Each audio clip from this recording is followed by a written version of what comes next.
पाण्यासाठी शेतकऱ्यांचा आक्रोश, आत्मदहनाचा इशारा। निकृष्ट कामामुळे शेतांपर्यंत पाणीच नाही। नांदेड जिल्ह्यातील बेलगाव परिसरातील शेतकऱ्यांनी पाण्याच्या गंभीर समस्येमुळे प्रशासनाविरोधात तीव्र नाराजी व्यक्त केली आहे। कोळंबी जल उपसा सिंचन प्रकल्पातून तात्काळ पाणी सोडण्यात यावे, अन्यथा 1 जून 2026 रोजी जिल्हाधिकारी कार्यालयासमोर आत्मदहन करण्याचा इशारा शेतकऱ्यांनी निवेदनाद्वारे दिला आहे।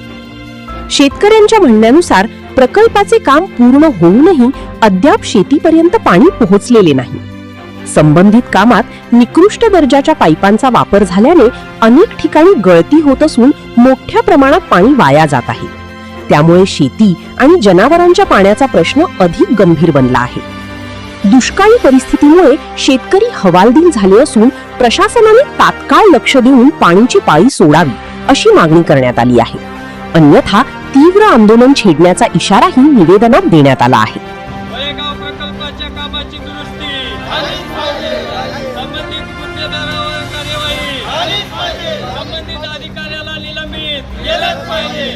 तात्काळ शासनाने संबंधित अधिकाऱ्यावर कार्यवाही करून त्यांना निलंबित करावं, या मागणीसाठी आम्ही आज इथं आलेलो आहोत। नमस्कार, मी कांतराव हनुमंतराव निकलपुरे, राहणार लालवंडे येथील नागरिक असून माझ्याकडे जवळपास 2 हेक्टर जमीन आहे। आमच्या क्षेत्रामध्ये जवळपास 10 वर्षापूर्वी कोलंबी जल उपसा सिंचन प्रकल्पाचं काम पूर्ण झालेलं आहे।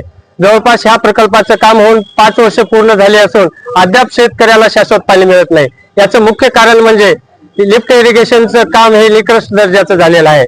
संबंधित कॉन्ट्रॅक्टर आणि संबंधित अधिकारी याच्या संगनमताने एवढं बोगस काम केलेलं आहे ते अक्षरशः पाईपलाईन चालू केल्याच्या नंतर शेतकऱ्याच्या शेतापर्यंत पाणी पोहोचायला तयार नाही। त्याच्या अगोदरच बळेगाव आणि रुई या ठिकाणी हजारो लाखो लिटर पाणी वाया जात आहे आणि मुख्य शेतकऱ्याच्या शेतापर्यंत पाणी पोहोचत नाही। या संदर्भात शासन दरबारी आम्ही वारंवार निवेदन देऊन थकलो। त्यानंतर आम्ही संबंधित खात्याच्या जलसंपदा मंत्री राधाकृष्ण विखे पाटील यांना निवेदन देऊन नागपूर येथे जाऊन निवेदन देऊन आमची जी झालेली हाल अपेक्षा त्यांच्या पुढे वळवल्याच्या नंतरही अद्याप कुठलीच कार्यवाही झाली नाही।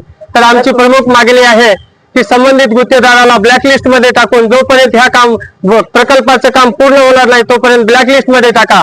महाराष्ट्रात अनेक ठिकाणी त्याच्या साईडा चालू आहेत, त्या साईडा सुद्धा बंद करा।